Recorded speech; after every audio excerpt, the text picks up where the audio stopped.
Oke, assalamualaikum warahmatullahi wabarakatuh. Banyak sekali pertanyaan dari teman-teman mengenai Mas, bagaimana sih solusinya untuk sembuh dari gangguan asam lambung, GERD, anxiety? Mas, gimana sih untuk hilangkan sensasi-sensasi yang setiap hari bermunculan? Oke, teman-teman ya, akan saya bahas dan semoga saja ya apa yang akan saya bagikan nanti ini bermanfaat buat teman-teman ya, bisa memotivasi teman-teman untuk tetap semangat dalam menghadapi gangguan ini hingga membaik dan sembuh. Amin ya rabbal alamin. Oke, teman-teman ya, kembali saya sampaikan ke teman-teman, saya bukan dokter, bukan ahli medis, bukan ahli hipnoterapi, juga bukan ahli obat-obatan. Saya hanya orang yang pernah menderita gangguan ini dan alhamdulillah sudah sembuh.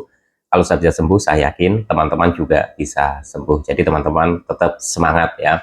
Oke, beberapa pertanyaan ya yang ada di kolom komentar video-video saya, banyak sekali yang menanyakan yang namanya sensasi ya. Sensasi nggak hilang-hilang, sensasi yang sudah hilang muncul lagi. Dan kapan sebenarnya kita bisa sembuh dari gangguan asam lambung, GERD, anxiety, dan bagaimana solusinya? Untuk teman-teman yang mungkin sekarang sedang kebingungan, bagaimana sih sebenarnya solusinya untuk sembuh dari gangguan asam lambung, GERD, anxiety? Teman-teman nggak usah khawatir ya, karena gangguan asam lambung, GERD, anxiety ini nanti juga akan sembuh ya teman-teman ya. Untuk berapa lama waktunya masing-masing orang itu bisa saja berbeda. Karena gangguan asam lambung, GERD, anxiety ini sensasi yang begitu banyak dari fisik sampai dengan psikis kita ikut merasakan, itu pemulihannya itu butuh proses ya teman-teman ya. Jadi bukan sesuatu yang kita obati itu terus instan langsung sembuh. Ini perlu proses. Kenapa? Perlu proses. Gangguan asam lambung, GERD, anxiety, biasanya kita mengalami yang namanya sensasi-sensasi di fisik ya, terlihat nyata sekali ya. Tapi ketika kita periksa ke dokter ya teman-teman ya, kita didiagnosanya biasanya karena gangguan asam lambung ya. Udah nggak usah terlalu banyak mikir. Ini hanya di pikiran gitu ya teman-teman ya. Banyak sekali ya apa namanya pengalaman-pengalaman seperti itu ya, termasuk saya pun dulu juga sama seperti itu. Akan tetapi ya teman-teman ya, bagaimana kita bisa sembuh dari gangguan ini itu perlu ketelatenan ya, perlu kedisiplinan, perlu kesabaran, perlu keikhlasan dalam menjalaninya. Kenapa bisa seperti itu? Karena bukan hanya di fisik saja yang terganggu ya teman-teman, di psikis kita juga terganggu. Karena kecemasan kita, sensasi yang nggak hilang-hilang setiap hari, sehingga kita itu timbullah pikiran yang namanya khawatir dengan kondisi kesehatan kita. Yang akhirnya kita itu menduga-duga ya teman-teman, kita menduga-duga bahwa jangan-jangan ini nggak bisa sembuh, jangan-jangan ini sakit jantung, jangan-jangan ini sakit paru-paru, jangan-jangan ini kanker otak, jangan-jangan ini, penyumbatan itu ya teman-teman ya. Jadi banyak sekali yang kita duga-duga ya, banyak sekali pikiran-pikiran negatif yang timbul ya, yang banyak sekali juga pikiran-pikiran yang sebenarnya sesuatu hal itu nggak perlu kita pikirkan terlalu dalam ya. Akan tetapi penderita gangguan asam lambung, GERD, anxiety secara otomatis ketika merasakan sensasi-sensasi yang nggak nyaman di fisik ya, sesuatu yang mungkin ya dulunya kita anggap itu biasa ya, embung, begah gitu ya, itu dulu kita anggap itu biasa ya. Untuk penderita gangguan asam lambung, GERD, anxiety ini itu menjadi luar biasa. Kenapa? Karena kita sudah ada yang namanya cemas yang berlebih. Cemas yang berlebih itu bisa dipicu karena apa? Karena kita setiap hari itu merasakan sensasi dengan gangguan asam lambung, GERD, anxiety ya, yang sehari-harinya merasakan sensasi, kita jadinya mengalami kecemasan yang berlebih, cemas tidak sembuh-sembuh ya. Sebenarnya ini bisa sembuh atau tidak ya, teman-teman ya. Dan ini masuk ke dalam intinya. Untuk menyingkat durasinya, solusinya apa sebenarnya untuk bisa sembuh dari gangguan ini? Dan saya sampaikan berdasarkan pengalaman pribadi saya ya, teman-teman ya. Jadi yang pertama adalah teman-teman itu coba cek lagi atau periksa lagi ke dokter. Bila perlu teman-teman itu periksa ke dokter spesialis ya teman-teman ya. Jadi untuk teman-teman yang mungkin dulunya itu sudah periksa ke sana kemari tidak ada hasil, itu pun sama dengan saya ya. Beberapa dokter sudah saya sambangi ya. Beberapa obat, macam-macam obat juga sudah saya minum ya teman-teman ya. Cek lab komplit ya teman-teman ya. Dan itu juga hasilnya ya teman-teman itu tidak sesuai dengan keinginan saya. Kenapa bisa seperti itu ya? Kalau menurut saya bukan salah dari yang meriksanya juga ya teman-teman ya, karena pastinya dokter memeriksa kita itu sudah dengan keahliannya ya, ilmu medisnya ya teman-teman ya.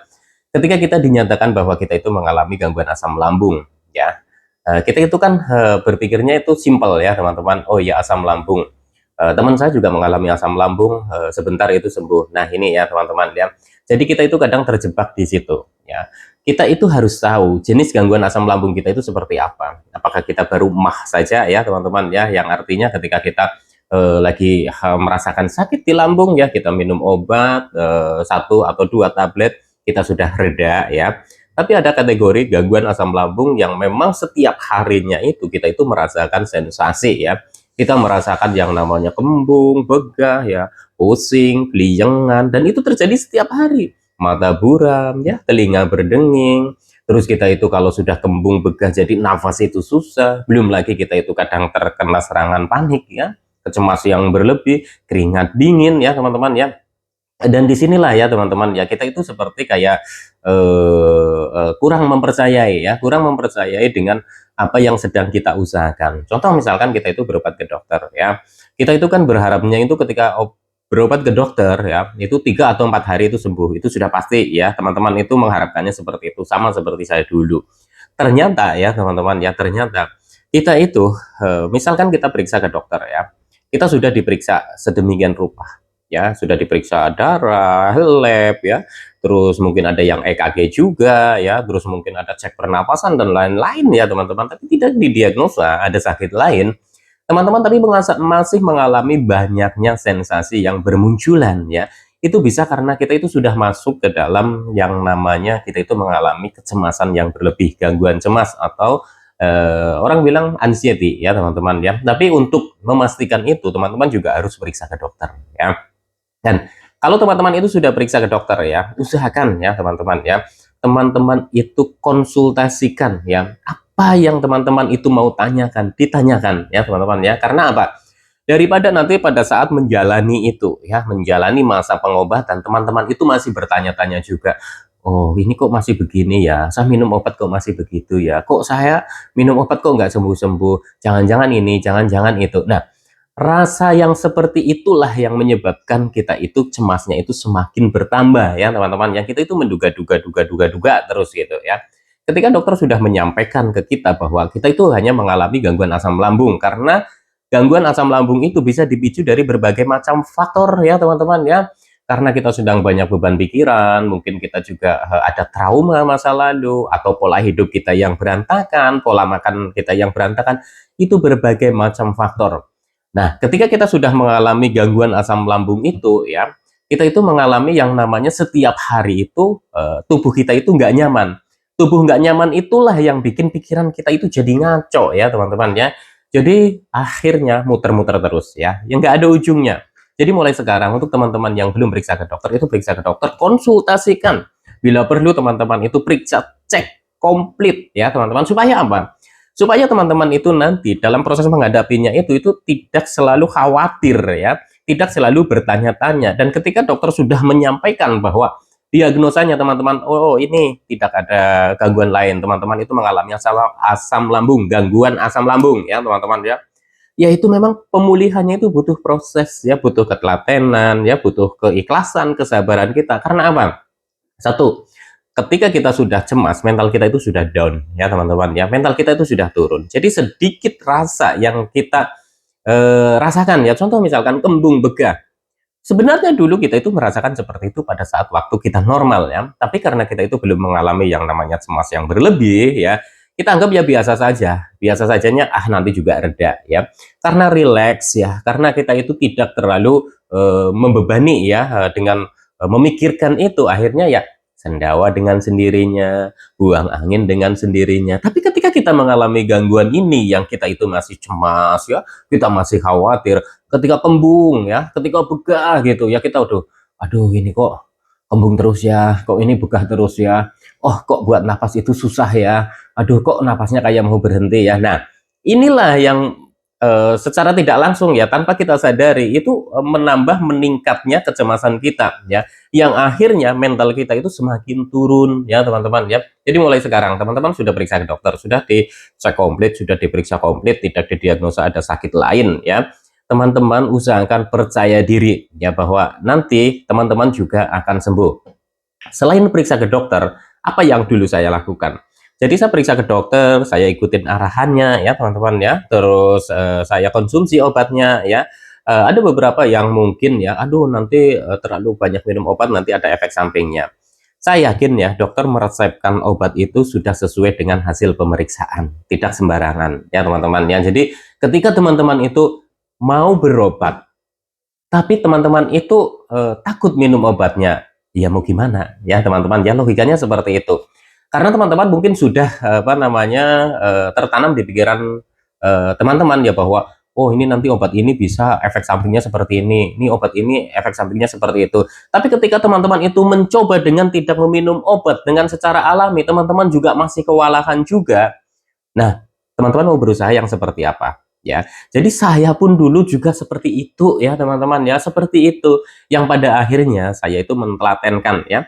Jadi mendisiplinkan, oke saya periksa ke dokter, saya ikutin arahannya ya, saya konsumsi obatnya ya teman-teman ya, sambil kita itu menerapkan metode mandiri. Metode mandiri seperti apa? Ketika kita minum obat dari dokter, ketika kita masih dalam proses perawatan, pengawasan dari dokter ya, kita mencoba melatih secara mandiri dengan kita itu apa? Menjaga ya. Kita menjaga, menjalankan pola hidup sehat ya. Atau kita sering kita dengar itu ada yang 3P ya, ada 4P. Itu juga bagus ya, teman-teman. Itu bukan hanya untuk penderita gangguan asam lambung saja ya, kalau menurut saya ya, teman-teman ya.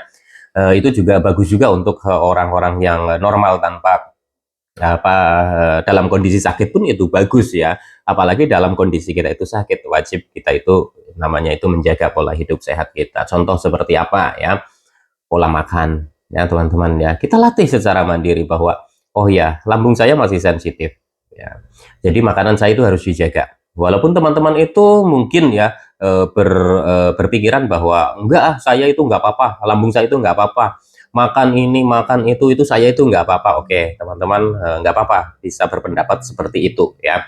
Akan tetapi ketika teman-teman itu juga masih terus merasakan sensasi ini, berarti ada sesuatu yang perlu kita perbaiki ya. Jadi apa salahnya ketika kita itu menjaga di pola makan ya. Kita menjaga di pola makan itu bukan mengurangi makanan yang kita konsumsi ya teman-teman ya. Kembali saya sampaikan ke teman-teman, tidak harus mengurangi ya, akan tetapi kita sesuaikan dengan cara seperti apa. Ketika kita mau makan, dulu kita itu kan makan misalkan kayak ayam ya, dimasak dengan mungkin terlalu banyak minyak ya, terlalu pedas ya, atau mungkin yang asam ya, yang bersantan ya. Coba kita sesuaikan dulu dengan kondisi kita. Kita masih sering kembung, begah, nggak nyaman di perut ya. Oke, kita masaknya itu disesuaikan dengan cara seperti apa? Kurangi ya.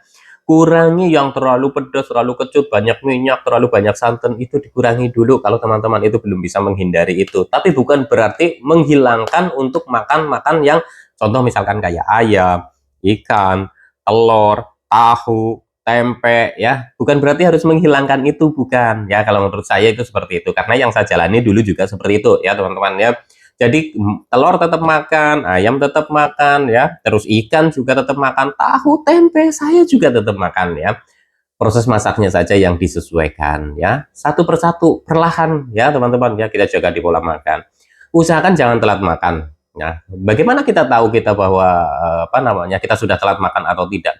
Penderita gangguan asam lambung, GERD anxiety ya teman-teman ya, ketika kita itu merasakan sensasi di area lambung ya, kita kan sudah khawatir ya, kita sudah cemas, beda dengan orang normal ya, mengalami sensasi di lambung, aduh perih apa, wah udahlah kasih makan ya. Kita ambil contoh seperti itu aja ya teman-teman, ketika perut kita sudah kayak nggak nyaman ya, kita kasih makan aja walaupun sedikit ya teman-teman, itu kita kasih makan saja ya, kita masih makan dikit-dikit. Bahkan dulu saya itu sampai ngemil yang namanya nasi saya buletin kecil-kecil, jadi kalau lagi nggak nyaman saya makan nasi. Oke ya teman-teman ya, mungkin ini ada yang berbeda pendapat dengan saya ya teman-teman, oh ribet amat, kayak gitu itu ribet amat, nggak usah dibikin ribet dan sebagainya. Oke, nggak masalah ya, nggak masalah dengan seperti itu ketika mental kita itu sudah naik, kita sudah berani ya teman-teman, kita sudah berani menanggung resikonya. Ketika oh ya nggak apa-apa lah saya makan ini aja, nanti sensasi datang juga nanti akan reda sendiri, berarti itu kan mentalnya sudah naik. Tapi ketika mental teman-teman itu belum naik ya, belum pulih ya,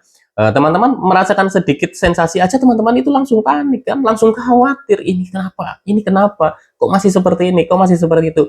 Jadi alangkah apa namanya alangkah baiknya menurut saya ya, coba ya dijaga dulu di pola makannya ya, apalagi sensasi-sensasi yang di area perut itu. Karena Gini ya teman-teman, ketika kita periksa ke dokter ya, kita harus pastikan ya bahwa kita memang benar-benar lambungnya itu nggak apa-apa ya teman-teman. Kalau saya dulu kan memang didiagnosanya karena ya itu sudah berkali ke sana kemari dan sebagainya ya, tapi belum sampai cek yang detail gitu ya. Nah ternyata memang saya itu didiagnosanya itu ada radang lambung, luka lambung gitu ya. Obat-obatannya juga ada ya, obat yang untuk luka lambung ya, terus untuk yang penekan produksi asam lambung lah gitu. Saya nggak tahu itu bahasa medisnya apa ya teman-teman ya.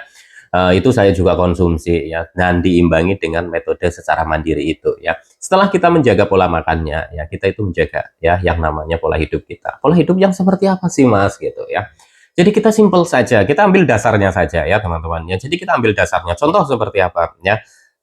Kondisi kita mengalami gangguan asam lambung, GERD anxiety, pasti akan susah tidur ya. Tidur nggak nyenyak itu sudah pasti, dan teman-teman itu mungkin sedang mengalami seperti itu ya. Bukan berarti saya itu menyampaikan ke teman-teman tidur yang teratur.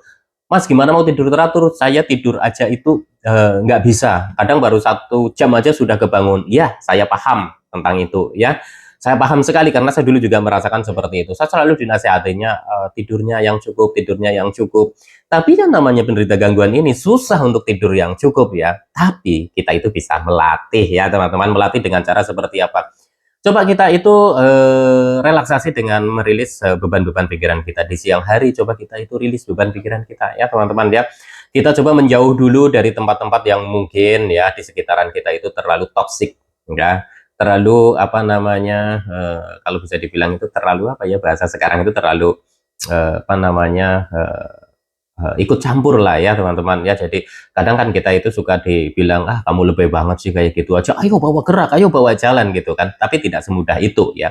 Mungkin maksudnya baik, tapi kita kan dalam kondisi sensitif ya teman-teman ya. Jadi kita itu mentalnya masih turun, itu kan sensitif, nanti kita itu sakit hati, itu malah tambah sedih. Jadi coba siang kita itu rilis dulu ya, bisa ke tempat-tempat yang mungkin kita anggap itu sepi dan itu bikin nyaman, contoh di pinggir sawah, di pinggir kali, di pinggir pantai ya, atau mungkin ke gunung dan sebagainya itu ya, terserah teman-teman. Tapi coba kita rilis ya, kita satu persatu itu kita lepaskan sesuatu hal yang nggak penting ya. Contoh misalkan kok kenapa sih hubungan dengan teman-teman kita atau mungkin dengan saudara-saudara kita karena kita sudah sakit terlalu lama, terus merasa kayak kita itu tidak ada dukungan, udah itu lepaskan, itu semua lepaskan dulu ya teman-teman. Yang terpenting adalah teman-teman itu merilis dengan cara seperti apa, kasih pandangan ya pada mata kita itu sesuatu hal yang baru, yang fresh ya. Contoh itu di area-area terbuka seperti itu ya teman-teman ya. Jadi kita itu mulai rilis seperti itu satu persatu, yang lain itu udah singkirkan dulu ya. Ini juga harus berlatih ya teman-teman ya. Jadi nanti pas pada saat malam hari ya, kita sudah mencoba melatih untuk tidur teratur ya. Teratur dalam artian gini ya teman-teman ya. Ketika kita mau tidur misalkan 8 jam ya, kita mulai dari jam 9, berarti jam 7 itu sudah kalau saya dulu itu jam 7 udah terakhir makan yang besar ya, makan berat ya teman-teman ya. Jadi ada jeda minimal itu 2 jam ya, udah turun ke usus, saya itu tidur ya. Dan di situ itu kita tuh berlatih untuk relaksasi. Mungkin kita bisa mendengarkan audio relaksasi ya, mungkin dengan siraman rohani dan sebagainya ya teman-teman. Intinya apa yang teman-teman itu rasakan itu bisa bikin nyaman ya, itu dengarkan saja, nggak apa-apa ya teman-teman ya. Terus kita itu latihnya dengan cara seperti apa? Kita mencoba pasrahkan ya. Ketika kita sudah mau tidur, kita niat tidur ya, kita itu pasrah. Karena dalam kondisi kita mau tidur, kita sudah relaksasi dan sebagainya, itu kadang pikiran juga jalan sendiri ya teman-teman ya, kiri kanan atas ya, pokoknya oh ini ada ini ya. Kita coba berlatih untuk fokus, udah saya pasrah, terserah apa ini yang masuk pikiran, apa ini apa itu, coba pasrah. Itu berlatih ya teman-teman, itu berlatih. Dan ketika kita itu sudah terbiasa dengan seperti itu ya, insya Allah nanti teman-teman itu juga akan bisa ya tidur dengan misalkan oh ya saya mau tidur jam 9, itu nanti akan tersetel dengan sendirinya jam 9 saya harus sudah tidur. Saya dulu nggak bisa ya teman-teman ya, tidur jam setengah 2, jam 2 karena gelisah terus, khawatir terus ya teman-teman. Kadang sensasinya udah hilang tapi pikirannya datang lagi, akhirnya sensasi muncul lagi. Tapi dengan metode-metode yang saya jalankan itu, berlatih itu juga tidak sebentar ya. Ini perlu proses semuanya itu ya teman-teman ya. Semuanya itu perlu proses, butuh kesabaran ya, butuh kesabaran, butuh keikhlasan kita, butuh ketelatenan kita. Semuanya dalam berlatih pun itu seperti itu. Dalam menunggu kesembuhan kita pun kita itu harus seperti itu ya teman-teman ya. Jadi ketika kita nanti sudah bisa tidur ya teman-teman ya, apa namanya, kita itu tidur nyenyak ya, walaupun bangun itu masih ada sensasi, tiba-tiba kembung lagi, tiba-tiba keringetan, tiba-tiba lemes banget, itu juga sama, saya dulu juga merasakan seperti itu ya teman-teman. Tapi minimal kalau kita tuh sudah bisa tidur ya, kita secara tidak langsung itu kan mengistirahatkan dulu pikiran kita. Dan teman-teman juga mungkin ya dulu kan juga pernah ada pelajaran yang namanya kayak jam biologis ya, jam biologis badan kita ya. Jadi di jam-jam sekian ya, untuk memperbarui sel-sel yang rusak gitu ya, di jam sekian jam sekian. Nah kalau teman-teman itu tidurnya semakin semakin apa namanya diikutin untuk apa namanya jam 2 jam setengah 3 gitu ya, ya gimana proses itu akan berlangsung ya teman-teman ya. Jadi teman-teman mulai ya coba latih ya untuk tidur ya, karena tidur ini juga bagian dari proses apa namanya membantu untuk penyembuhan ya teman-teman ya.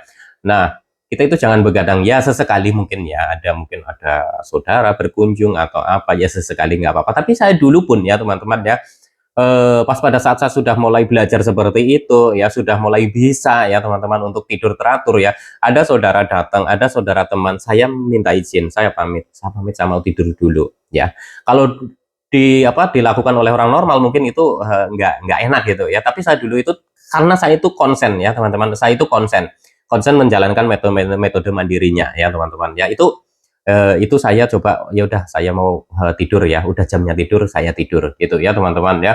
Usahakan ya sesekali mungkin ada keperluan nggak apa-apa ya teman-teman ya, tapi usahakan itu dilatih ya, insya Allah nanti teman-teman juga akan bisa tidur lagi. Nah terus di paginya ya teman-teman ya, usahakan teman-teman itu minum air hangat ya untuk relaksasi dulu ya. Kalau teman-teman itu mau jalan kaki yang mungkin belum terbiasa dengan tidak sarapan dulu ya, sarapan dulu ya. Dulu jam sarapan saya juga disesuaikan ya, kalau sarapannya biasanya jam 7 atau apa, saya udah bangun jam 5, saya biasanya jam 6 itu sudah sarapan ya teman-teman. Karena kalau terlalu lama ini saya mau kembung, begah, kerucuk-kerucuk, nggak nyaman, lemes ya, gemeter, itu saya dulu rasakan. Jadi untuk saya sarapannya dimajuin ya teman-teman ya.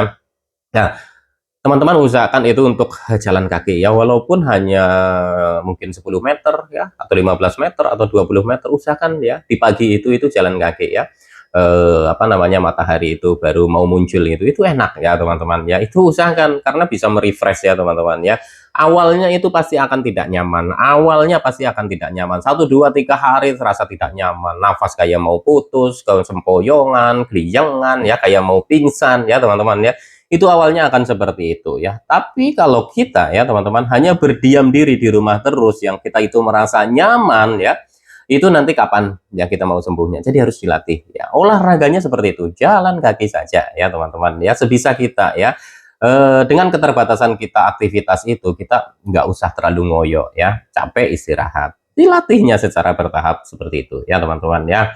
Nah terus kita juga coba apa namanya, memperbaiki, atau kita cobalah ya berlatih untuk, oh ya ada sesuatu yang salah dalam pikiran saya. Kenapa ya dulu saya itu kalau merasakan seperti ini itu pusing, merasakan kembung, merasakan begah, saya ya biasa saja, santai saja. Tapi kenapa kok sekarang itu saya merasakan seperti ini, kok jadi cemasnya luar biasa? Berarti kan ada sesuatu yang salah dalam pikiran kita.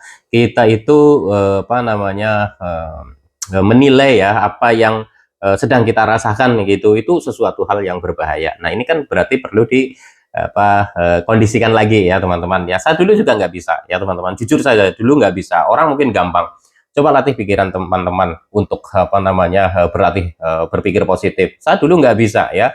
Orang mungkin akan gampang ngomong seperti itu, sama seperti saya ke teman-teman ini, ngomongnya itu gampang, mudah gitu ya, ngomongnya doang. Tapi untuk menjalankan kan memang perlu perjuangan. Sama, saya pun dulu juga sama ya teman-teman ya.